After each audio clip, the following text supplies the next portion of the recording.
Anyway, my point being with all of this is people have been uproared by a little boy in a living room begging and crying for food, saying that nobody loves him. And I'm showing you that that is something that even children that are served food for lunch, dinner, whenever they want it, who are served breakfast, and if I was to even sit down and eat a McDonald's, there's 2 children in there that wouldn't. They'd pick the chips, but they wouldn't eat anything else from it. So all I'm saying is none of us know the real truth on the case with the family, with the little boy. And what I'm saying is that shock and awe that you all go into is trauma. And it is cases like that that speed up removals of more and more parents' children's while they do the 26-week assessment. And if you, was it 29, 27, 26?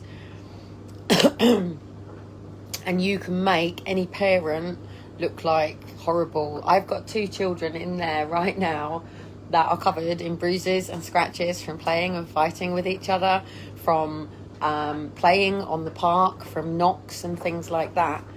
And at the end of the day, I'm not excluding any of my children. What my children choose to eat or don't eat is just something that you've got to grow up. And I can remember, even me, I remember my mum taking me to a restaurant and being served an avocado salad and looking at it and going, ugh.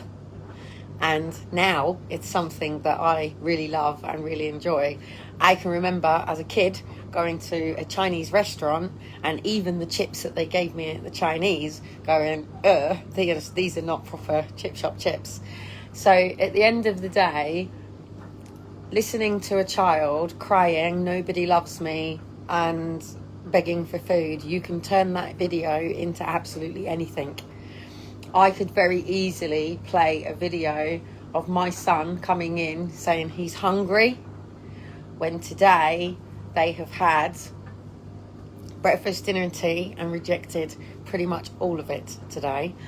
And later on, one of them will go, I'm hungry. And there are little boys in this world and little girls that are fussy eaters, who are dealing with being on the spectrum, who don't like particular tastes together. Even the pasta that I did for Elijah, I don't think it's here, I had to do it completely separate with just cheese on it. And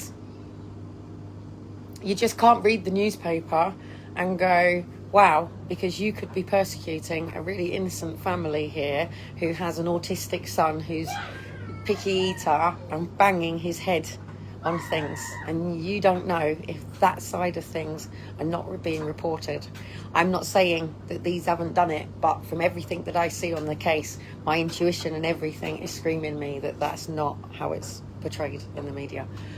And please remember, this is very, very first new open courts for families, and the journalists will report it to ever favour and weight that they want the 3 or 2 legals that battle out for the sake of the best interest of the child or work for the same state, whether it's on the state side, Kafka's side, parents, father, or any person who goes parties to proceedings. They wouldn't write you in the glowest of reports to remove your children. So anyway, if it was your funeral, how would people speak of you? If you were in the newspapers, how would they write your story? How would you be represented in the papers? If you and your family you and your partner were going for a separation, what would their family say about the ex, and what would their family say about the other one? You know, so it's all gossip, it's all personal opinions, it's all other people's projections and interpretations, and nobody could ever really truly understand where a person is in their life and what they're going through unless they speak about it, and not a lot of people do. So yes, darling. Can I have pop on? Has Shiloh finished his dinner? Yes, it's on. No, because Andy's on.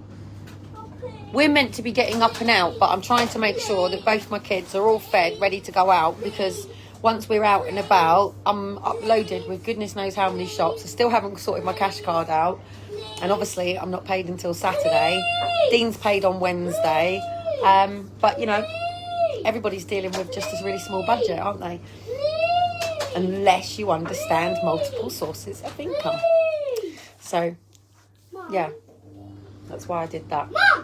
So anyway, I'm sure if I box this up, I've got about 3 or 4 people that I'll pass that live in cars, pack it up, stick it on their window with a fork, and that's what they'll be having for tea this evening.